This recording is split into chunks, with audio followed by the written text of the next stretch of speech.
سے کہتا ہوں کسی کو دو، اپنی عادت بناؤ، جب بھی کسی کو کوئی چیز دو تو ہمیشہ اچھی چیز دیا کرو۔ یہ ایسا نہیں کہ جو اپنے کو نہیں پسند آئے وہ اٹھا کر دے دو۔ ہمیشہ سے ہمارا مزاج یہی رہا ہے، جو اپنے کو نہیں پسند آیا وہ اٹھا کے دے دو، جو استعمال کے قابل نہیں رہا وہ اٹھا کے دے دیا۔ نہیں، جو ہمیں پسند ہے وہی دو، جو آپ کو پسند ہے وہ دو، جو آپ کی ضرورت ہے وہ دو۔ کچھ لوگوں کا حال یہ ہوتا ہے جب تک کہ کھانا سڑ نہیں جاتا تب تک فقیروں کی جھولی میں نہیں جاتا۔ یہ کیا قبول ہوگا؟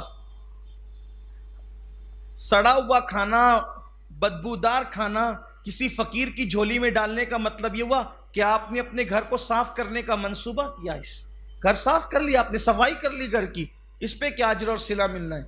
کھانا تو وہ تھا فقیر کے لیے جو تازہ تھا، بلکہ آپ اپنے لیے کچھ ٹھنڈی رکھ لیتے اس کو گرم دیتے، کیونکہ آپ اللہ کے لیے دے رہے ہو، اور جو چیز اللہ کے لیے ہو پھر اس کی شان ویسی ہونی چاہیے۔ اور ایک بات یہ بھی یاد رکھنا، جو چیز اللہ کی راہ میں دی جاتی ہے اور وہ پسند کی دی جاتی ہے وہی قبول ہوتی ہے، جو ناپسند ایری غیری دی جاتی ہے وہ بہت غیرت والا ہے، پھر وہ پسند بھی نہیں کرتا۔ دنیا میں جو پہلی قربانی تھی، پہلی قربانی حابیل اور قابیل کی قربانی، حضرت حابیل اور قابیل کی قربانی۔ حابیل جو تھے اور قابیل دونوں کے درمیان اختلاف ہوا، حابیل حق پر تھے، قابیل حق پر نہیں تھا۔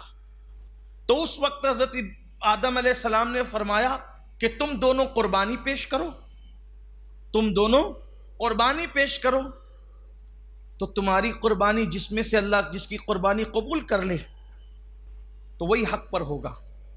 اب چونکہ جو حق پہ تھا وہی نیک تھا، جو حق پہ تھا وہی پرہیزگار تھا، جو حق پہ تھا، تو جب حابیل کو پتا چلا کہ ابا کہہ رہے ہیں قربانی کرو، تو جناب حابیل نے ایک بہترین خوبصورت دمبا، بڑا حسین و جمیل دمبا، وہ دمبا جو ہے وہ قربانی میں رکھا، اور قابیل نے اپنی کھیت میں سے سڑی ہوئی بالیاں، وہ جو بالیاں ہوتی ہیں جس میں اناج لگا، سڑی ہوئی بالیاں وہ رکھ دی۔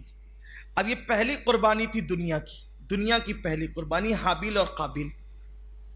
حابیل نے دمبا رکھا خوبصورت حسین و جمیل، اور قابیل نے وہ سڑی گلی وہ بالیاں رکھ دی۔ اور قبولیت کی نشانی اس دور میں یہ تھی کہ جس کی قربانی قبول ہوگی آگ آئے گی اور اس کو اٹھا کے لے جائے گی۔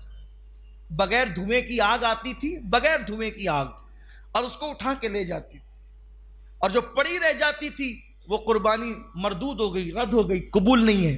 تو جناب حابیل نے خوش دلی کے ساتھ دمبا رکھا، اور قابیل نے ایسے اٹھا کر کے سڑی پڑی بالیاں رکھ دی، وہ بالیاں وہ رد ہو گئی، ویسے بھی وہ باطل پہ تھا، وہ رد ہو گئی، اور دمبا حابیل قبول ہو گیا۔ اب وہ ہوا تو ہمارے صوفیہ فرماتے ہیں اس دمبے کو جنت میں رکھا گیا، اس دمبے کو جنت میں، دیکھو قبولیت کی شان کیا ہے۔ اس دمبے کو کہاں رکھا گیا؟ جنت میں رکھا گیا۔ اور پھر آدم علیہ السلام کے وہ دونوں سگے بیٹے تھے، تو دور آدم سے لے کر دور ابراہیم علیہ السلام تک وہ دمبا جنت میں رہا۔ اب اسماعیل علیہ السلام کے جب فدیہ دینے کی بات آئی تو جنت سے وہی لا کر کے ان کے بدلے میں پیش کیا گیا۔ یہ خلوص کی برکت ہے، جو اللہ کی راہ میں دی جاتی ہے اس کی برکت ہے۔ حالانکہ کسی نے دمبا بھی کہا، کسی نے بکری بھی کہا، جو بھی ہے، لیکن یہ بات کہی گئی۔ تو اللہ کی راہ میں دو تو ہمیشہ اچھا دو۔